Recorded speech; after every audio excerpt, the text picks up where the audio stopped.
Welcome to West Virginia and Commonplace. Today I have a very, very interesting guest. And with that being said, she's more than a guest. She is probably one of the first people to be on the show that is multifaceted. She has so much going on that I don't know like how to just give her a title. We're just gonna call her Bionic Woman because there's so much going on. And her name is Sarah McMahon. So please, Sarah, tell everyone about yourself, and then we'll dig into everything that you have going on. Man, where do I start? You're right. I do have a lot going on. I have a blog called The Ferociously, where I And blog please spell about, that. Please spell that. yes, Prosiest. It's an old word. I brought it back thinking it would be like, I don't know, profound, but it's not really. But I blog a lot about mental health, eating disorders, relationships. That's pretty much it. That's pretty much what I blog about. I'm also a poet. I have a book called I Like It Because It's Pink. I also do ultra marathons, so distances of like 50 to 100 miles. Whoa. So you Yep. have a lot going on. So let's go back first because you have so much stuff going on. And let's talk about the blog first.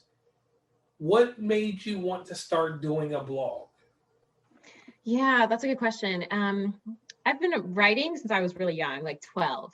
And I studied English. I went to school in Illinois, actually, a school called Bradley University. It's in central Illinois.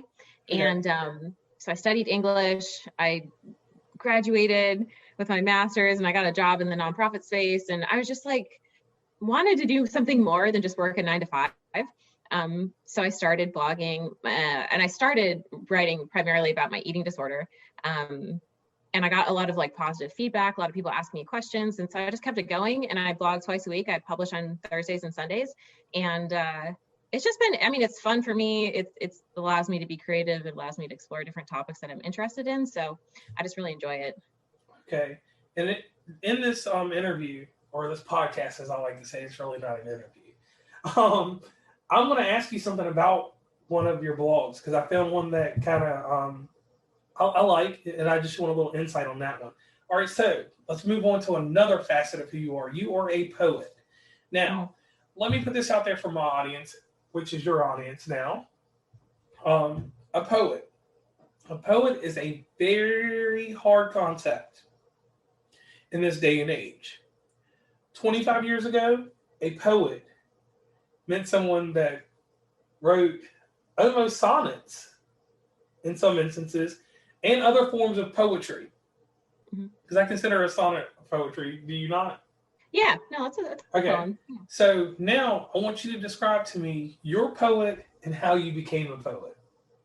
Okay. I think I started writing poems when I was young too. I was in like 6th grade and I was writing them in high school. And I went to school. I grew up in northern Wisconsin in a tiny, tiny town called Colfax. And there's like, I don't know, 60 people in my class. And so I was such a weirdo because I would write poetry. And my high school English teacher took me to like a poetry, it was like a writing seminar for high schoolers. And I don't know. I don't know why I was drawn to poetry. I think I just like how musical language can sound. I went to college, studied English, studied poetry there as well. And I found Buddy Wakefield, actually, who's a spoken word poet who, I don't know, his stuff just gives me chills, man. Like, it's just so good. And so then I started performing when I was in college as well. And then I lived in Chicago for a year, started performing there. There's a ton of amazing venues for that in Chicago. Chicago's got a good like art, like music kind of poetry scene. And then here in California, I just kept it going. So yeah, I mean, my poetry is a little different, I think. I prefer to perform it rather than have people read it. But yeah, that's kind of how I started. Okay, so poetry. So I got to put you on the spot now. Do you have some poetry for the audience? I can read a poem. Okay, well, we'll get into that. I'll give you some time to figure that out when we get deeper into things. Okay, so you come from Wisconsin. A lot of snow? Were you from one of the areas where you got a lot of snow, or no? Yeah, yeah, Okay, northern Wisconsin. I mean, it's cold for like 6 months. okay. Now, tell us about this transition in your athletics from cross country to mountain races, correct? Yes. Yes. I actually started running also when I was about 12. And it was kind of something that I didn't really intentionally do. One of my friends actually was like, "Hey, Sarah, come join cross country." And I didn't know what it was. So I was like, "Sure." And then I got to practice the first day and we just ran. And I was like, "This is it." But then we started having races, and I'm just very competitive by nature. And I started placing at the races, and I just wanted to get better. So then I don't know, it gave me something to do, and it also helped kind of calm me down. I was kind of a hyper child. So anyway, and then I got a scholarship to run in college and ran track and cross country. And then I think after that, I was kind of burned out. But then I discovered trail running here in California in the mountains, and it's just so much more fun for me to run on trails rather than road. And the community of trail running is really cool. Like everyone's super just laid back and salt of the earth kind of people. So I just love it. And in doing this, does this kind of like boost your self-esteem in other areas in life? Oh yeah. I mean, after I finish a long race, I feel like just like I'm walking on sunshine. Like I'm just like I'm untouchable. It just definitely does, because it feels impossible, right? Like before I ran a 50 miler, say, I was like, that's impossible. I can't do that. And then I did it, and so I was like, whoa, kind of boost my confidence for sure. Probably translates to like every area of my life, I'm sure. Okay. Now you went to college. You got this English degree, and you can see what you're doing with it. What's the next thing you're going to do with your English degree? That's a really good question. Currently I write grants also for the Red Cross. So that's my day job, I guess. Okay. So I do fundraising for the Red Cross, and I write my blog and I do my poetry. So I'm currently using my writing skills and my communication skills a lot. I don't know where that's going to lead, but I can't see myself moving away from writing. Writing's my strong suit. So even if I did transition out of my day job to something else, it would be within the writing field. But it's pretty funny. When I was studying English, everyone thought I was going to be a teacher. They would always ask me that. Like, what are you going to do, teach? And I was like, no, I'm not patient enough for that. Because usually with English degree, someone does that, or they go into some form of, like writing books or something, So, yeah. So that's way different. Now, like you have so much stuff going on. Tell the audience about what you're doing visually and what you're doing with audio. Because audience, you have to understand. You go over to her page, and what's your page again? The Prosiest. www.theprosiest.com. Okay, so you can head over there. So what do you got going on over there, audio video wise? Because she's doing everything. She's going to be I said a Modi. I'm sorry, excuse me, guys. A media mogul one day. Behind everything you're doing. So one thing I do when I write my blogs, I also record them. So there's an audio version, and I did that mostly it started because my grandma was like old and stuff. So it was easier for her to listen, but I enjoy doing that. And then I also make videos of some of my poetry. So. Okay. So you got a lot going on there. And where can they find the audio portion? So I put that on SoundCloud, and I have a few videos up on YouTube. Still working on, figuring out the kinks of YouTube. That's a whole other thing. The content creation space is kind of overwhelming to start with. So YouTube is a whole thing I'm figuring out as well. But all my audio is on SoundCloud. All right. So how do they actually find you on SoundCloud? Like, what's your name on SoundCloud? My name on SoundCloud is just Sarah McMahon. Or Sarah McMahon. And that is not wrestling fans. That is not the same McMahons, okay? Because I just want to get that out there. So this is pretty amazing that you find time to do all this. How do you have so much time to do all this? Like that right there is mind-boggling to me. I think because I don't, you know what? I think I just learned how to manage my time really well when I was in school, because I was always, competing as an athlete, had a full course load, also had a job and everything. So I had to learn how to manage my time. I don't have like a family and kids and stuff. So maybe that it's also a big reason that I have time to pursue all these other hobbies. Any animals? I have a cat, but cats are pretty low maintenance. Yeah, they take care of themselves, and they take care of you too. Yeah. Yeah. So let me ask you this. In doing everything, do you follow the same sentiment? Because I always tell people this. Doesn't matter what shift I work, doesn't matter what I'm doing in life. I always have 2 hours of free time no matter what I'm doing in life in a day. So Yeah. you do agree with that? So I mean, at least, especially now, I mean, I usually get up and I run really early, like usually before I start work. So I'm up at 5:30, getting my workout in. If I don't get my workout in the morning, I sometimes feel like I'm not going to do it, or I get anxious that I won't have time to get it in. So I get that out of the way in the morning, go through my work day, and then say I'm off at 5 or even 6, it's like you have all night to do something, and it's up to you to do whatever you want with that time. So yeah, so you have a lot of time. Okay, so let's dive into this book. yes. Tell the audience the title once again, because one thing about podcasters, we will plug your stuff to death. And another thing that we'll do is we will reiterate for you to put your information out there, because we have people that click through the podcast and we're like, oh, there's a commercial. Let me skip 2 sections. So could you real quick plug your website one more time? And I'll get you to do it again. And where people can contact you beyond your website.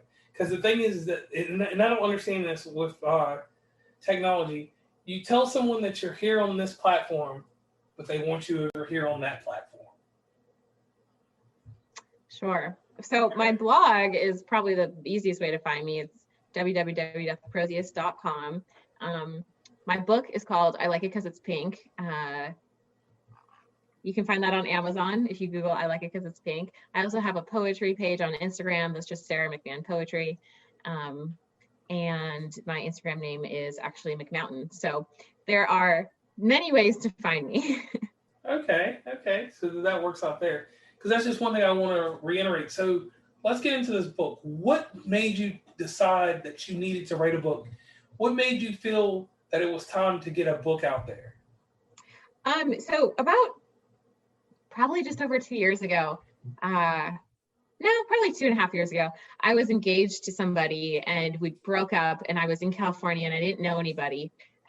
So it was difficult for me. I started writing more. I started performing my poetry more, and I just accumulated it. I had a Word doc. It was like 100 pages long of poetry. And it just seemed like there were common themes throughout my poetry. And so I decided to try to put it together in a way that made sense.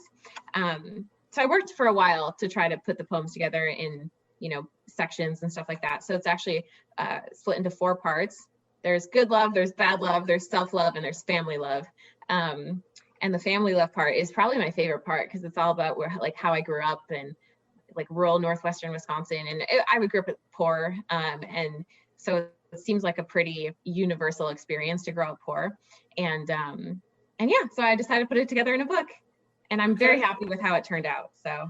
Okay, so what is your favorite part of this book? Because everyone writes a book, right?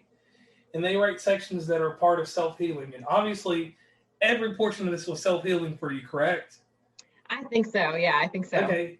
What is your favorite part of this book? And could you give us an excerpt of your favorite part of the book? Because the thing is that everyone writes a masterpiece. And obviously, you've written a masterpiece. I like it because it's pink. And how do you like the title? Tell me your thoughts about the title.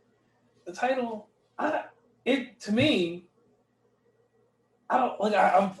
I'm thinking because pink. I wear salmon, when I'm out in the summertime. So, because I kind of dress like Carlton in the summertime from Fresh Prince of Bel-Air. That's just always been my look. So I'm like a spirity type guy. So, I like things that are pink. I love different shades of pink. So, to me, that's kind of it's like a hard generalization of you saying that you just like it because it's pink, because that's a way to conform to just being normal. Okay, that's interesting. I wrote a poem called I Like It Because It's Pink when I was really high one time. And weed is legal in California. I don't know what it's like in West Virginia, but we do what we do. Oh, we do. Okay. No judgment here, but I didn't ever try weed until I moved out here. And then I was like, this is awesome. This is so fun and funny and stuff. But then one of my friends said oh, that seems like a bigger than just a poem. It sounds like a book. And I like that the cover is pink and everything's kind of appealing to women, and I think women would probably gravitate toward my poetry more so than men. Now I'm generalizing for sure. But that's probably the demographic that I'm, oh, yikes, that I'm targeting. So my favorite part of the book, though, I have a couple of poems that I really love. Probably my favorite one is called Country Poor Kids. Every time I perform this poem at an open mic or a poetry reading, the room gets really quiet. And usually that's not a good thing, because like usually at a spoken word event, people are snapping and whatever. And the first time I performed it, I was like, oh no, nobody likes it. Everyone's quiet. But afterward, like there was just like a feeling in the room that everyone was like kind of just like speechless. And I was like, oh, it was good. So that's been kind of the reaction to this poem. Okay. So we'll move back over to this blog. I was skimming through things because audience, you have to understand, when we build a relationship before we get on here. And it's kind of, we go back and forth with messages, and then our audience, in the first 10 minutes that I meet someone like Sarah, I have to build a rapport really fast before we get on air. So I look at everybody's source material. That's what I call it. When I send you an email, I say something, I'm like, I need your source material so I can figure out what we can do together. And I'm not going to sit here and act like I turn away guests or I don't turn away guests. I won't ever answer that. But we've got to have a common ground so that there can be an uncommon place. And that's kind of, it makes sense if you really think hard into that. So you had a blog entry, a lesson from 2020. Yes. And that blog entry, I would like you to talk about that blog entry, because it was the entry that caught me. You had a lot of entries on there, correct? Mm-hmm. But that one just caught me. Would you mind talking about it? Can I ask what caught your eye specifically? Okay, when I went through everything else, everything that you had, it wasn't like it was bubble gum or anything, but it was dark. Yeah, I think part of it was just everyone's a little fed up with 2020, right? Everyone's a little like tired and whatnot, but lots of things have happened in my life. Like I've had friends that have, lost loved ones. My family I've lost my uncle not too long ago. And it's just like, when will it end? There's all these bad things that keep happening. And I think everybody's ways of coping with 2020 are a bit different, but that one was cathartic for me to write because I think, I think the point of, there's a section in this blog where I say the point of anything is the doing of the thing. So my point, I guess, in this blog was just to kind of make sense of 2020, not let it ruin me. Like it's easy to feel really down and depressed during this time. And maybe you can't make sense of like what's going on in the world right now, but I guess the point is just to keep going. It's not easy to do that, especially like here in California, we just shut everything down again. It's winter, so it's dark early. I can't go home and visit my family. So the holidays aren't exactly like exciting and fun and full of love and joy and everything, So and right. And one thing that I want to paint out here for the audience real fast. I've been in California quite a few times, and you all have a weird weather. I'm sitting in 20-degree weather right now, so it's chilling cold. You've lived this type of life. Mm-hmm. It maybe not as high in the mountains, but still, you've been in mountains. But there, it could be 80 degrees during the day. It could be 90 degrees. And people are outside short sleeve. Some people wear long sleeve all day long just to stay cold and warm, whatever. But when it's 60 degrees at night or at 5 or 6 o'clock there, because I was there in the December time, it felt like the 40-degree days in Virginia, West Virginia, Ohio places. It was bitter cold, and you may not have needed like the biggest jacket, but you had to have something on to stay warm. So I understand what you mean about your guys' winter. So to the audience, you have to understand their winter is fairly harsh. It's not maybe as harsh as Oklahoma or somewhere like that, but it's definitely not. It does, like, we get sunshine during the day and whatnot, but just like the early darkness, it gets dark at like 5 now, and it's just That's when I'm wrapping up my workday. So then it just doesn't, it feels like, I should go to bed or something. So, seasonal depression, whatever that is, people are grappling with that at the same time that we're going through another shutdown, at the same time that there's the holidays, and it's a very divisive and complicated time. So. Okay. But the reason that caught me a lesson from 2020 is because it's going to be a history lesson. Not next year, not 5 years, but 10 years when people go back to examine this. Because, like, I'll give you an example of what type of history I want to give you. We can go back in time to, like, 9/11. When 9/11 happened, the impact, we cared about it, but no one really dug deep into it until it was 10 years away. Like, what happened on this time? What's some of the literature? What is something that someone put out there? And you put out a blog. You put out an entry, which you may not feel is an influence on anything, but that's an influence on the culture. It's letting people know what it was like for you in your area of California. Yeah. So I look at impact on things, and I look at people's influence beyond just to click into it. So I looked over everything you had, and that was the one thing that stuck out to me. That's something like, if I were going to check on you, if you're a millionaire in 10 years or a billionaire, but like, this entry right here was very intriguing. It was a different take on all the other stuff that you wrote about. So that's just my takeaway from it, but I'm no one important. But the thing is that's just my takeaway from that one. So that one really intrigued me there. So outside of this, you did mention something about yourself earlier. You offer a set of services. And the thing about this is we always want to know what's going on with the guest, like, beyond the book. You're putting out, I'm going to just call them songs, even though it's spoken word. You're putting out music to a degree. You're putting out videos. You got a book. You write a blog. And you do some form of, and I want to be very correct when I say this, I'm not going to say proofreading or anything like that, but you do writing services. Yeah, like on a freelance basis. So I've done work for lots of different types of people. I edited someone's book. I did some white papers. I wrote for a holistic health kind of doctor here. I've done grants on a freelance basis. It's like hit and miss, sometimes I get really busy with my freelance work and sometimes it's pretty quiet, but also resume editing was pretty popular this year because lots of people were out of work due to COVID. So I also help people with that, and cover letters, all that kind of stuff. Okay, so you got those services rolling on. Okay, and with your poetry, because like I said, I'm going to dive into everything, because let me tell you guys, she gives the greatest cheat sheet on her website. And I appreciate that, because a lot of times I keep a notebook. I've got notes on you, only she can see this. So we covered what inspired you to do quite a few things, but let's dig deeper. Do you remember the TV show 2020? The TV show 2020? Yeah, the TV magazine that came on ABC. It had a lady named Diane Sawyer, and it had a lady named Barbara Walters. Yes. Yes. And it had a guy, John Stossel.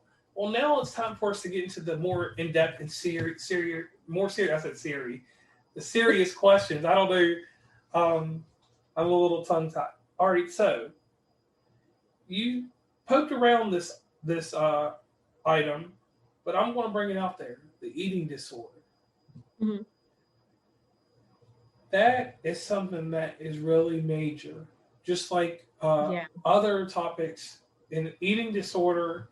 In this series of podcasts that I've been doing in the season 3 have dealt with different forms of mental anguish. And I'm not going to say that's fully mental anguish, but I am going to say there is a mental anguish inside of that. Mm-hmm. So if you wouldn't mind, could you talk to us about your eating disorder, what you did to cope, and how you're dealing with it day to day now?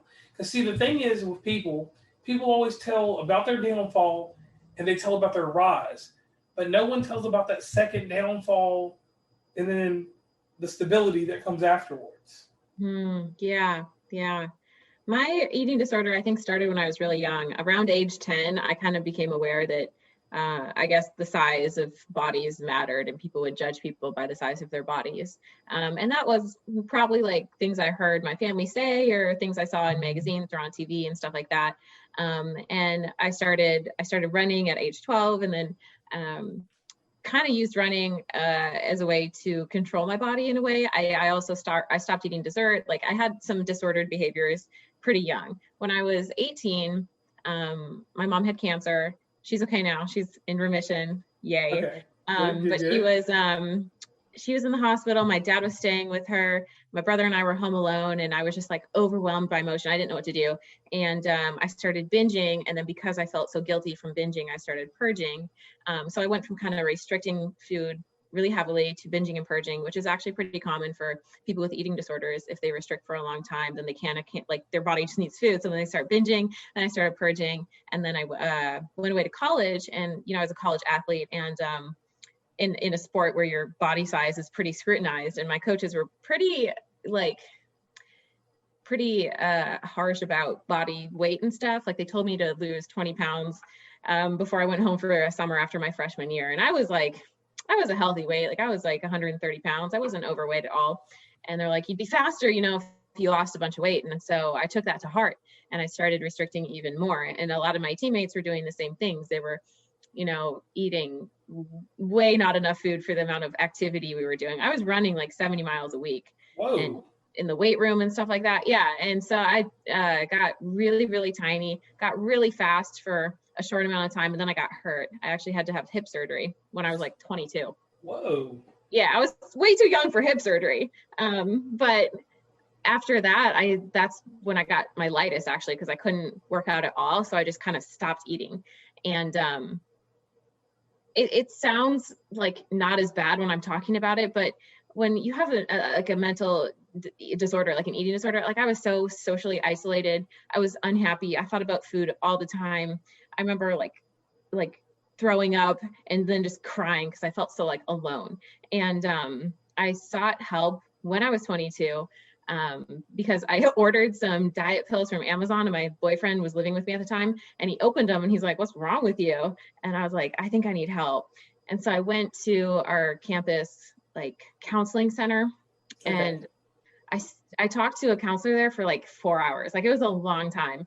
And she was kind of like, "We can't help, like you need more help." So then I went to an outpatient treatment program where I had to eat all my meals. I had intense therapy, group therapy, one-on-one therapy, all types of therapy. And then I graduated. So then I was kind of like on my own out in the world, still trying to grapple with my eating disorder, still trying to figure out how to be okay with my body, and still going to therapy. I've been in therapy since 2014. And this year I actually kind of stopped because I don't feel like I need it for my eating disorder anymore. But I think the thing people don't realize about recovery like that is it takes a long time. I had very disordered habits for a long time. So I had to break the pattern of thinking that way. And that takes time. And I took some steps backward. Like I remember after a few years of therapy, like 3 years, I started purging again. And I was like, I'm still fucked up. Like, what's wrong with me? And it's just lonely. But I did meet some incredible people through my treatment program and group therapy and stuff like that. And community definitely helps. I think community is like such a lifeline, especially now. I mean, this is a year where everyone's more isolated than ever, but I feel like community is so important for mental health. If you can find a community, it's going to be easier to get through whatever you're going through. Okay, so now I'm going to hit you with a hard-hitting question. So how are you thriving now? How are you able to just take that portion of your life and put a mental block on it?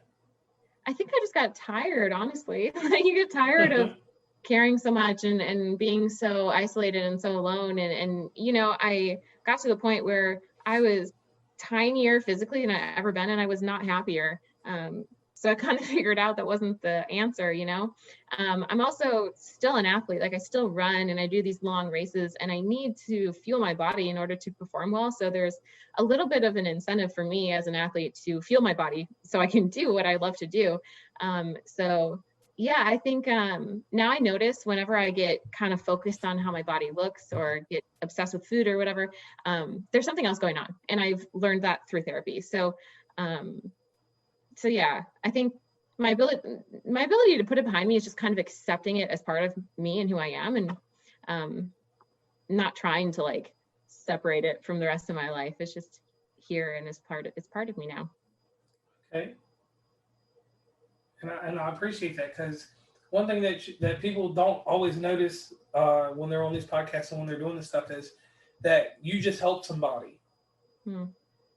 It won't sink in today, it won't sink in tomorrow, but you just influence somebody. So we'll move into another area, because we cover mental health, relationships. Yes. You deal with relationships. And I always tell people, we never go too deep and too personal, because you have a book. You have a lot of ways that people can reach you to. Oh, you got the book in your hand? I do. I was holding it. Yeah. Oh, yeah. You definitely have a way to reach people and to help them with their relationships. So, just a scenario. What inspired you to get into the portion of handling relationships? Because relationships are weird things, to handle. And audience, when I say relationships, these can be friendships. They can be any type of relationship. It could be a business relationship. So what inspired you to make a focal point of relationships? Because these are her focal points: running, eating disorders, writing, mental health, and life, and relationships. If I didn't already say that. Well, I think part of it was I was with someone for 5 years, and we were engaged, and then I broke off the engagement because I was just so unhappy. And he was kind of abusive, like, verbally, a little physically. And that's when I broke it off. And I just didn't ever envision myself getting to that point in a romantic relationship. And so I wanted to understand why, like how I was susceptible to that and stuff like that. And then I was also starting to date again. And I was like, dating is weird. Dating is wild. What the hell? And, sometimes you like don't know who to trust or whatever.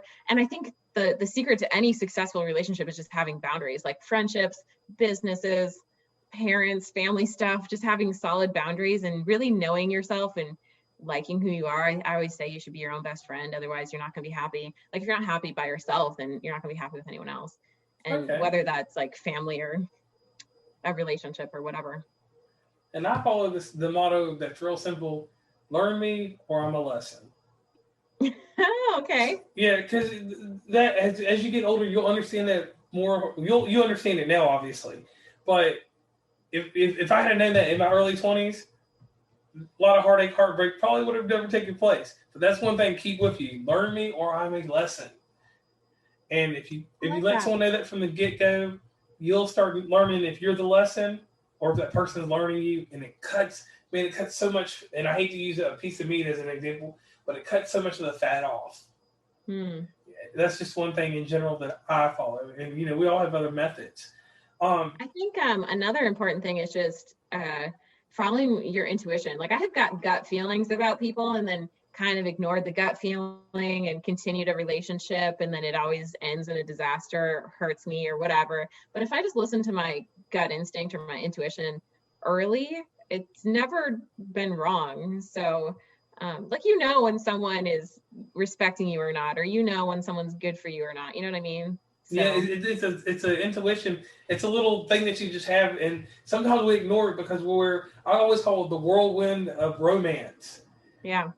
And you get caught up, or a better word is you get caught up in the rapture of love, and everything just feels comfortable, and you just do these things, and the next thing you know, you have to remember how fast that gust of wind came in, because that's how fast it's going to leave, and that's the part we all forget. Like, I'm glad we're on the same page on that one. Because it's like that right there, just it's mind-boggling. And I've had so many guests. We're even going to do, if you do want to be involved in this later on, and I'm sorry, audience, that I'm throwing this out there. I want to have a super group podcast entitled "The Friend Zone," I love because it is to me that, and I'm sorry I'm doing this in your podcast, but it's one of the most taboo situations. Like, some people can't accept it, but sometimes it's for your protection. Yeah. And it's for preservation. Rejection is protection. Yeah, right. So that's what I definitely want to do. And I'll invite you later if you later outside the podcast if you definitely want to join in that one, because everybody has a great perspective on it, and everybody's been in that zone where you put somebody there. We've been on both sides of it. Oh yeah, everyone has. Yeah, and that's just one topic that I think that could go on for days. But anyway, yeah, I think so. Everyone has a story, Yeah, because I'm not going to dig into anything, but I'll say this: I actually had a sheet because I'm a scientist when it comes to everything I do. I had a technical sheet, and as I was going through college and different things, if I was interested in you and you didn't meet certain criteria, I knew that you had to go in the friend zone. Like I didn't even chance it. I didn't take a dive because I learned that it would just end in heartbreak. And that's really petty, but everyone's got something like that. Everyone's got deal breakers, but I never had a chart. I never charted it out. Well, sometimes putting science to things works. All right, so being a poet, being a blogger, running, writing, and everything that you do. Mm-hmm. Somewhere in the world, there's another Sarah, and then there's another Sarah with an I at the end of the name. That's a boy, and they wanna be you. They wanna go down the road you went down, and we're not talking about the bad part or the great parts. We're just talking about the road you went down to get a book in the world, to be a media influencer, because that's what you are. Someone pays attention to what you're writing every day. Someone pays attention to everything you're saying. Mm-hmm. You're under a microscope, even though in society people don't really think about this. And I want to just get this out there because I was speaking to someone earlier today in a podcast, and I explained to them too that some people don't understand that they're influencers. Like you understand that you are an actual influencer. There's a young lady, there's a young man somewhere that follows what you do in life. Mm-hmm. And to some people, it's kind of overwhelming that, because of technology, we've all become celebrities. Everyone's a celebrity to someone. You have fans and you have stands, So how do you deal with that? That's a good question. I think part of it is just, I know who I am. I've come to this place where I'm very happy and comfortable with who I am. I don't think I would put myself out there, put my life out there if I was uncertain about that or insecure in some way. So that just really allows me to ignore the haters, ignore the messages that are mean or mean-spirited. If someone has critiques that are thoughtful and helpful, then I would 1,000% listen. But if someone's just trying to be mean or diminutive, I just shut it down. And that is probably something I haven't thought a ton about, that people are watching me, and I do get messages from people thanking me and stuff like that, but I don't think about it in my day-to-day life. I'm just trying to be as authentic as I can, especially on a platform that's like Instagram is just like pictures and captions, so it's hard. Whoa, I must stop you. Instagram, hold on, I have to fix this real quick. Instagram is seeded into so many things. That's true. Instagram, hold on, and this is one thing that, because everybody knows that I'm an Instagram buff. We did the little analogy about Facebook and Walmart and Target and stuff. Instagram is embedded by pictures. Yes, I agree with you there. Mm-hmm. But the subculture that's inside of there are the same people that are on Reddit, the same people that are on Tumblr, which I don't know what goes on in Tumblr. I think I'm too old to know. I don't think it's anything good. I don't think it's anything good because from what I've seen. But Instagram is the new Subway. Because Facebook, think about this stuff. On Facebook, do you handle a lot of stuff on there? I mean, I use it, but I don't it's not like the demographic I'm trying to reach, right? Like it's typically older and stuff like that. So. Right. So an older demographic has moved on to Instagram now. Then eventually we'll move on back to Twitter, or they'll bring back Vine. They're getting rid of Periscope, which I don't understand. I don't either. Yeah.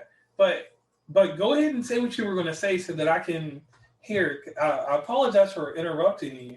But I am an Instagram guy. I was trying to convey that it's difficult to show your life in totality on Instagram. Like you post a picture, but that's just a minute of your day. Even if you post stories all day, it's just little snippets of who you are. So it's not even, it's like hard to get to know somebody or like authentically on a social media platform, but everyone thinks that they do, right? Like I follow people that I'm like we'd be friends in real life. Like I've thought that about people on social media, you know, but I'm only seeing like small parts of their life. Right. You're seeing the good, not the bad and the ugly. So I do agree with that. Because I will tell you this, like there's some instances like with what I do in life, like my normal job, which I told you what it is, puts me in a very public eye. So I'm always careful about necessarily what I post on Facebook. On Instagram, I already have a certain content. I have a certain group of people that are going to follow that.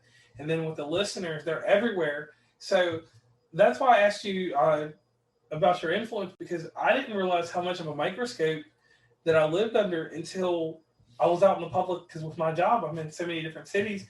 You know, I went to a Cincinnati Reds game, and I don't ever think that anybody would know me. I'm just a normal Joe that works a normal job, you know. And someone actually approached me and said, "Hey, this podcast you did, that person helped me." And I was like, "I'm glad about that person helped you.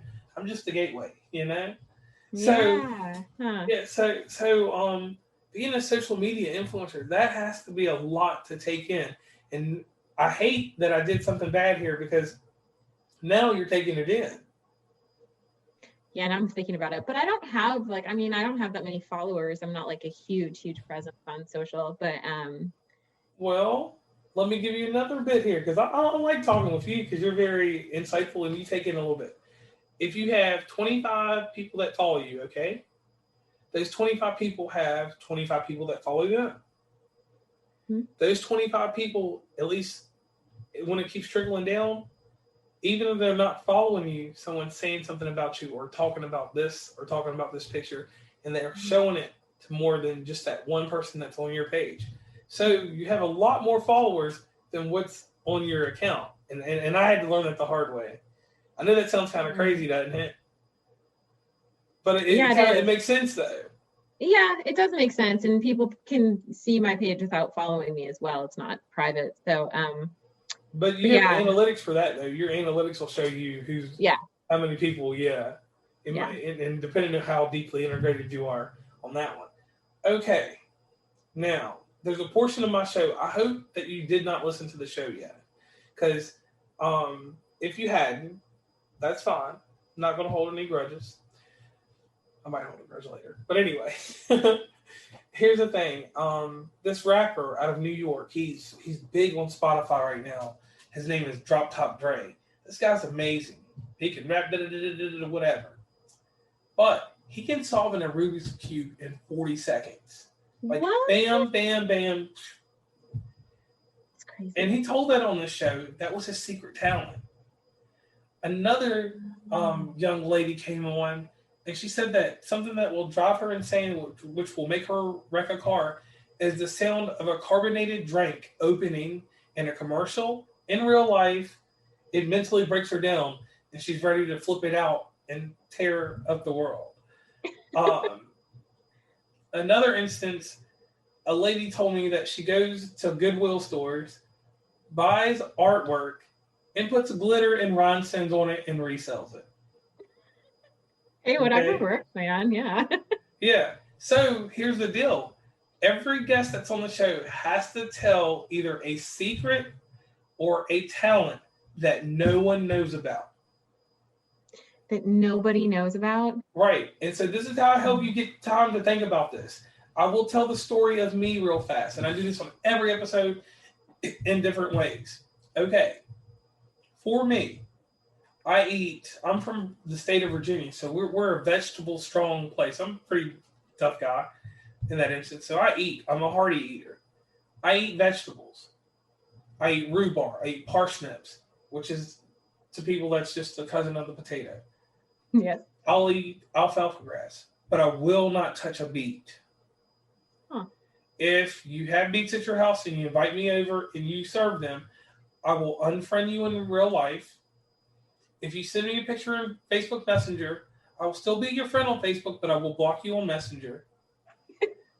If we good to know. if I think that you're talking about beats that are not headphones or beats that's not music, I will just leave the room. And if we're out somewhere, you'll be there left. beets, every year I try them to bring them back in my life. But beets, it's not even a texture issue. It's just, I just don't like the taste. Every year, like when January 1 hits, I will try to eat beets again to see if we can come to a middle ground. Because I love to eat all vegetables, and beets at one time in life were probably good for me. But I have other vegetables that can take its place. Sure. So that's my secret. And people that know this know whenever they're going to serve beets that they don't even bring it up around me. Because I'm that petty. I'm Petty Murphy or Richard Petty about that. You know? So I've told my story now, so that gave you enough time to come up with a secret or talent that no one knows about. I don't think it's a talent, but not many people know that I used to sleepwalk real bad. And like one time, I think must have been like 7th grade. I went outside and I left my parents' house, and my mom heard the door open, and we lived in the countryside, right? Like my parents have acreage. It's like a farm, it's farmland. And so she heard the door open and close and got up, thought someone was inside or something, but noticed I wasn't in my room anymore. So I'd gone missing, essentially. So they had to call the police. There was like search dogs. There was like a helicopter with a light. Like they couldn't find me. And my parents were actually the people that found me. Hours later, I was in a field that was a cornfield, but all the corn was like chopped down because it was like October. So this cornfield, and I was curled up in a ball, and that's how they found me. And I had like frostbite and stuff on my fingers and toes because it was October, so it was cold.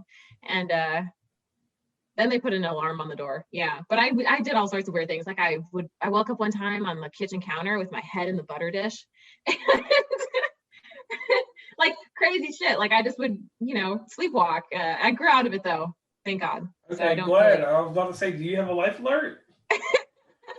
Still sleepwalk, I'd be so terrified because I've lived in big cities and stuff, and that's terrifying. But I kind of think I grew out of it. Especially when I heard you say Chicago. Yeah. That got my heart going.